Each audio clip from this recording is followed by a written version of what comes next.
Bonjour, mon nom c'est Mathieu Pinchot, je suis directeur du département stratégie d'entreprise chez Stratzer. On est des consultants spécialisés en gestion des matières résiduelles. La formation porte sur la gestion des matières résiduelles adressée spécifiquement aux établissements d'hébergement touristique dans le cadre du programme Voyager autrement grâce à l'économie circulaire. Donc, ce dont je vais parler, c'est trois éléments principaux. Premièrement, le contexte québécois de la gestion des matières résiduelles. Deuxièmement, le bon tri des matières résiduelles. Donc, on va voir quelles sont les matières qui sont acceptées dans les différentes collectes. Et troisièmement, le principe des 3 RV et les bonnes pratiques. Donc, pour aller au-delà de la récupération et du recyclage avec des bonnes pratiques dans les établissements d'hébergement touristique. Donc, commençons par le contexte québécois. Premier fait important à noter, au Québec, on génère annuellement 6 millions de tonnes de matières qui sont éliminées. Quand on dit éliminées, ça veut dire que c'est des matières qui sont envoyées vers les sites d'enfouissement ou vers les incinérateurs. Donc, c'est des matières dont on perd finalement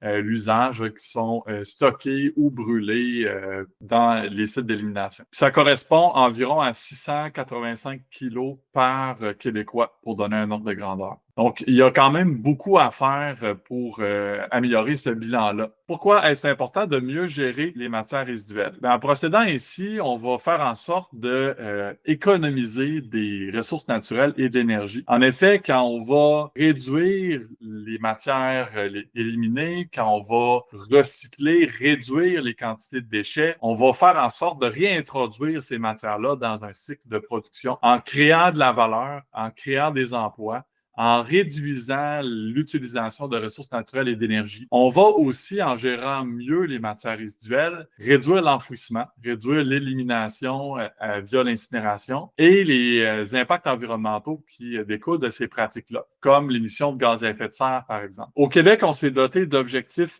provinciaux pour encadrer, se donner une cible, des cibles finalement pour la gestion des différentes matières résiduelles. Je vous les présente ici. Donc, 3 objectifs pour les différentes matières. Premier objectif, de recycler 75% du papier, carton, plastique, verre et métal, donc les matières recyclables. Ensuite de ça, recycler 60% des matières organiques. Et troisièmement, recycler et valoriser 70% des résidus de construction, rénovation et démolition. Donc, c'est des matières dans lesquels on voit que les objectifs sont quand même assez élevés et il y a beaucoup de chemin à faire pour atteindre ces objectifs-là. Actuellement, au Québec, on assiste à l'évolution des différents systèmes de gestion des matières résiduelles. Premièrement, ce qu'on appelle la collecte sélective, qui est la collecte des matières recyclables. Depuis le 1er janvier 2025, la responsabilité est donnée à une organisation qui s'appelle Éco-entreprise Québec, ou EEQ, qui a la responsabilité légale de la gestion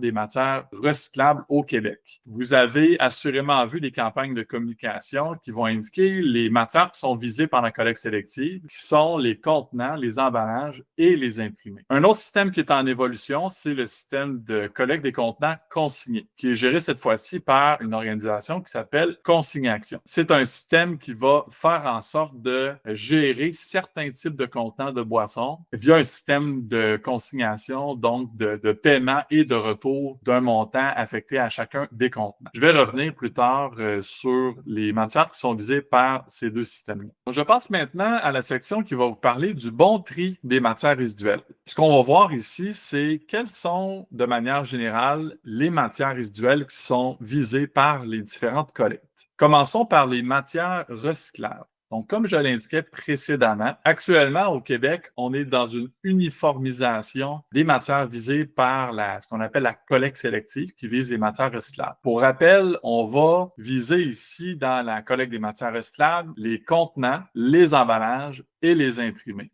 Donc, vous avez différents exemples de matières qu'on va retrouver dans nos activités quotidiennes, qui sont les contenants, les emballages et des imprimés qui sont visés par cette collecte-là. Des petites consignes aussi qui vont faire en sorte de faciliter l'intégration de la gestion des matières recyclables dans les opérations. Premièrement, rincer sommairement les contenants, s'assurer qu'il ne reste pas de nourriture dans les contenants en utilisant, par exemple, de l'eau de vaisselle pour s'assurer qu'il y a le moins possible de nourriture qui reste dans les contenants. Pourquoi est-ce qu'on demande ça? C'est une question de respect des travailleurs qui sont dans les centres de tri au Québec. On veut avoir le moins possible de nourriture, de saleté pour éviter les odeurs et les nuisances dans les opérations des centres de tri au Québec. On demande aussi de mettre l'ensemble de ces matières-là, les contenants emballage et imprimés, dans le bac, mais on veut que les matières soient séparées. C'est-à-dire qu'on ne veut pas que les matières soient imbriquées les unes dans les autres. Toutes ces matières-là sont collectées ensemble, mais de manière séparée dans le bac de récupération. Passons maintenant aux matières organiques.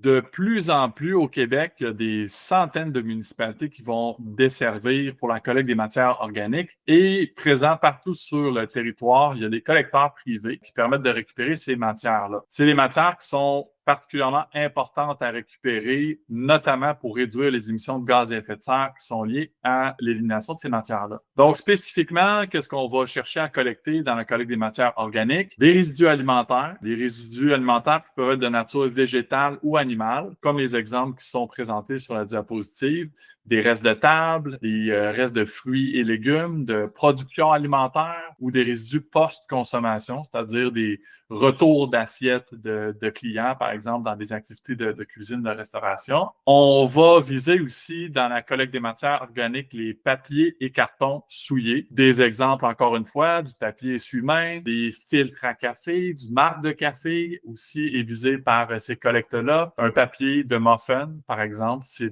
tous des exemples de matières papier et carton qui sont souillés par de la nourriture et qui vont être visés par les collectes de matières organiques. On vise aussi la récupération de ce qu'on appelle les résidus verts. Donc, les résidus verts, c'est des résidus de plantes. Ça peut être des mauvaises herbes, ça peut être des plantes, ça peut être des feuilles, la pelouse, bien que on encourage à laisser la pelouse sur place lorsqu'on va la couper. Quand même, plusieurs collectes de matières organiques qui vont accepter les résidus verts en même ces collectes-là. Et le dernier point qui est important, c'est d'éviter le plastique compostable dans les collectes de matières organiques. Parce que plus souvent qu'autrement, malheureusement, les plastiques compostables ne sont pas traités par les installations de traitement des matières organiques. Passons maintenant à la troisième grande catégorie de matières récupérées, c'est les contenants consignés. Comme je l'expliquais précédemment, c'est un système qui est en évolution, donc c'est important de se tenir au courant des avancements là-dessus. Actuellement, en 2025 et pour les prochaines années, c'est les contenants de boissons prêtes à boire en aluminium et en plastique de 100 ml à 2 litres qui sont visés par le système de consignation. S'ajoutent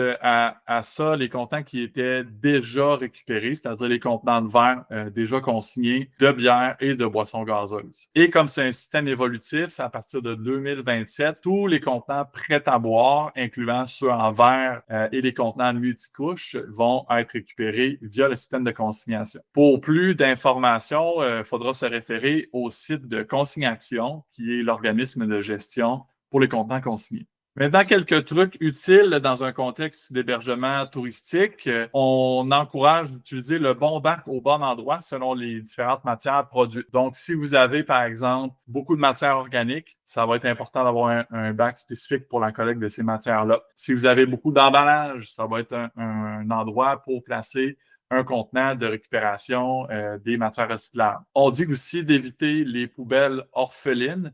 Ce qu'on appelle les poubelles orphelines, c'est une poubelle qui est positionnée seule, c'est-à-dire qu'il n'y a pas d'autres options de tri qui sont placées à proximité. On veut toujours que celui qui génère des matières résiduelles, que ce soit un employé ou un client ou un visiteur, on veut toujours qu'il y ait des options de tri, comme je l'indiquais précédemment, en fonction des matières qu'il est susceptible de générer. Est-ce que c'est des contenants? Est-ce que c'est des matières organiques? Est-ce que c'est des déchets? Donc, on veut toujours avoir différentes options de tri. Pour faciliter aussi le choix, on veut privilégier un affichage clair indiquant l'utilisation des différentes voies de collecte. C'est quoi les matières qui sont acceptées dans les différentes voies de collecte. Et on va aussi privilégier un code de couleur qui est uniforme. Par exemple, la couleur bleue pour les matières recyclables, la couleur brune pour les matières organiques. Et souvent, on va utiliser le noir ou le gris pour la collecte des déchets. Dans un contexte d'opération aussi, on va s'assurer que tout ça est arrimé avec les procédures et les équipements de l'entretien ménager,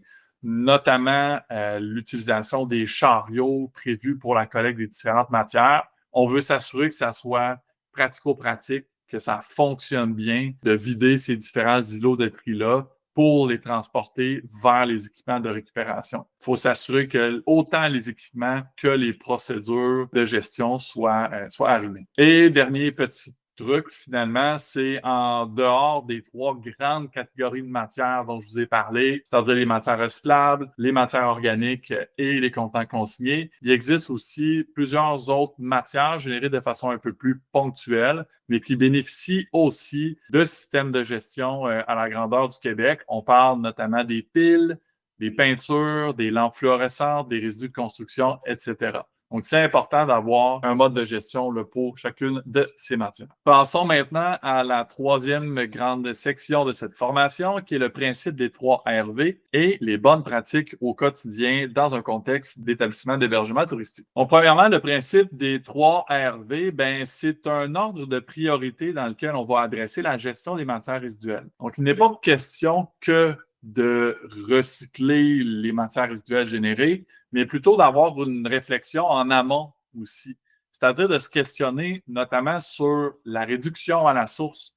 Donc, comment est-ce que je pourrais faire en sorte de générer moins de matière? Même si ce sont des matières recyclables ou matières organiques compostables, on est toujours mieux de privilégier la réduction à la source parce que c'est pas bon pour l'environnement de recycler, c'est moins pire que de jeter ces mêmes matières-là. Donc, la matière qui va générer le moins d'impact environnementaux, c'est celle qui va simplement ne pas être produite. Je vais vous montrer des exemples plus tard et vous expliquer le principe des 3 RV. Donc, premièrement, réduction à la source. Deuxièmement, le réemploi. Donc, on va réutiliser le plus longtemps possible. On va réparer, on va emprunter. Il y a toutes sortes de stratégies qui vont faire en sorte qu'on va prolonger l'utilisation, la durée de vie finalement du matériel qu'on utilise au quotidien. Et bien, troisièmement, on arrive au recyclage et la valorisation, donc qui sont des façons de récupérer, de recycler, de composter finalement une matière dont on ne se sert plus. Mais vous comprenez qu'il y a une réflexion à avoir en amont pour vraiment réduire les matières qui sont à gérer. Donc, ce n'est pas simplement une question de recyclage.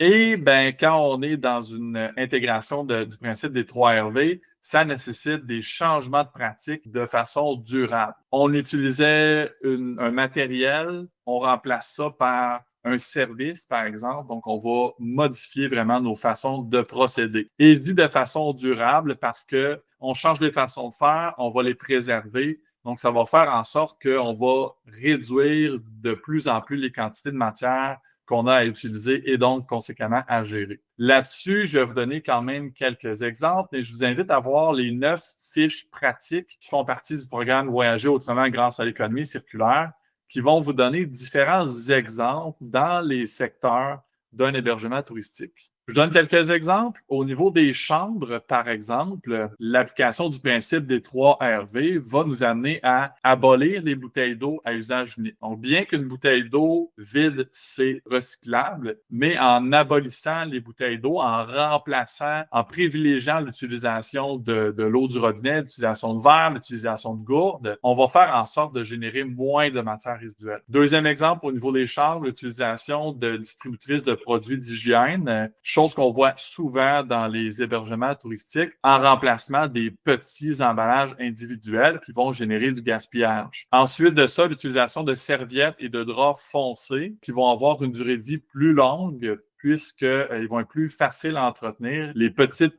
tâches qui peuvent se présenter vont moins paraître, donc on va pouvoir les garder beaucoup plus longtemps, générant ainsi moins de serviettes et de draps hors d'usage. Ensuite de ça, l'utilisation de piles rechargeables dans les différents appareils, les télécommandes pour les télévisions. On peut utiliser des piles rechargeables aussi dans les mécanismes pour débarrer les portes dans les chambres d'hôtel. Ça va faire en sorte qu'on va utiliser beaucoup plus longtemps nos piles plutôt que de remplacer sur une base régulière des piles alcalines. Au niveau des chambres, tout le mobilier aussi, dans les rénovations de chambres, c'est de s'assurer de réutiliser le mobilier, que ce soit à l'interne, entre des établissements ou à l'externe aussi en travaillant avec différentes organisations qui vont nous permettre de réutiliser le mobilier. D'autres exemples au niveau des cuisines, cette fois-ci, on souhaite évidemment avoir une récupération de matière organique dans les cuisines, mais on veut aussi qu'il y ait une réflexion qui soit faite en amont pour quantifier les pertes alimentaires et identifier leurs causes. Donc, en faisant ça, on va pouvoir attaquer des problèmes qui vont faire en sorte qu'on va perdre des aliments, finalement, qu'on va avoir achetés dans le but qu'ils soient consommés. Effectivement, l'objectif, c'est de diminuer le gaspillage alimentaire. Donc, le gaspillage alimentaire qui est quand même la cause d'impacts environnementaux quand même assez importants. Donc, c'est pas tout de récupérer nos matières organiques en vue du compostage ou du traitement par biométhanisation, par exemple, mais c'est vraiment d'attaquer à la source la question du gaspillage alimentaire. C'est là qu'on va réduire le plus possible nos impacts environnementaux. Comme je le mentionnais, récupérer les matières organiques, c'est important. Limiter le suremballage aussi, s'assurer d'avoir du vrac, d'avoir des emballages, des contenants en grand format le plus possible, mais tout en gardant en tête de viser à diminuer le gaspillage alimentaire. C'est-à-dire que, par exemple, si le fait d'acheter des grosses quantités fait en sorte qu'on va perdre des aliments, mais l'impact environnemental il est vraiment majeur ici. Donc, c'est cette fine ligne-là dans les décisions qu'on va prendre de faire en sorte d'avoir moins d'emballages ou des emballages plus gros, tout en gardant en tête qu'il faut réduire le gaspillage alimentaire. Aussi, ben, dans les cuisines, il y a toutes sortes d'équipements qui permettent la préparation et la production des aliments. C'est d'avoir un entretien et une réparation de ces équipements-là pour les garder actifs le plus longtemps possible et finalement éviter d'avoir à s'en débarrasser en fin de vie. Troisième grande catégorie, c'est la maintenance des bâtiments. Donc, toutes sortes de choses qui peuvent être mises en place pour réduire notamment la production de déchets, de résidus de construction, qu'on appelle. Par exemple, l'utilisation de tapis en dalles dans lesquels on va remplacer juste les parties qui sont usées ou qui sont tachées. L'utilisation de sèche-mains en remplacement du papier essuie-main. Donc, oui, il y a une consommation énergétique, mais le gain environnemental est présent par rapport à la consommation de papier. Aussi, quand on est dans des rénovations, des expansions, tous travaux de construction des bâtiments, on va privilégier des choix d'éco-conception, c'est-à-dire qu'on va avoir des éco-matériaux, des matériaux, l'utilisation du bois, par exemple, qui est une matière qui va capter le carbone atmosphérique, qui va le piéger dans les bâtiments. Donc, on réduit les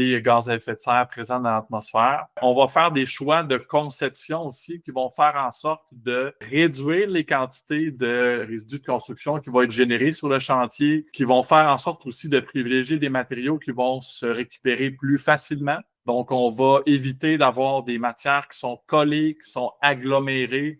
On va privilégier des matières qui vont pouvoir être séparées facilement pour être recyclées. Donc, la maintenance des bâtiments et tout l'aspect de la construction, rénovation des bâtiments est un aspect quand même assez important de la maintenance des bâtiments. On vous invite à ce sujet à aller voir le guide spécifique sur ce sujet-là, qui est l'éco-conception et le tri des résidus de construction, donc à même le programme Voyager autrement grâce à l'économie circulaire. Donc voilà, ça met un terme aux éléments dont je voulais vous parler dans le cadre de cette formation en introduction à la gestion des matières résiduelles dans un contexte d'établissement d'hébergement touristique. Je vous invite à aller voir la page web du programme Voyager autrement grâce à l'économie circulaire dont vous trouvez le lien ici sur ma diapositive. Vous allez trouver là différents exemples d'établissements qui sont inspirants, qui nous présentent leurs actions relatives à l'économie circulaire. On va trouver aussi une trousse d'outils dans laquelle vous allez avoir 9 fiches pratiques avec des actions concrètes dont je vous ai présenté certaines actions. 3 gabarits qui peuvent être modifiés, donc des politiques, des plans d'action aussi, ainsi que 2 guides qui vont concerner les sujets de l'approvisionnement responsable et de la gestion des résidus de construction. Donc voilà, ça met un terme à ma présentation. J'espère que vous avez apprécié et je vous souhaite bon succès dans la mise en œuvre de vos actions en gestion de matières résiduelles et en économie circulaire.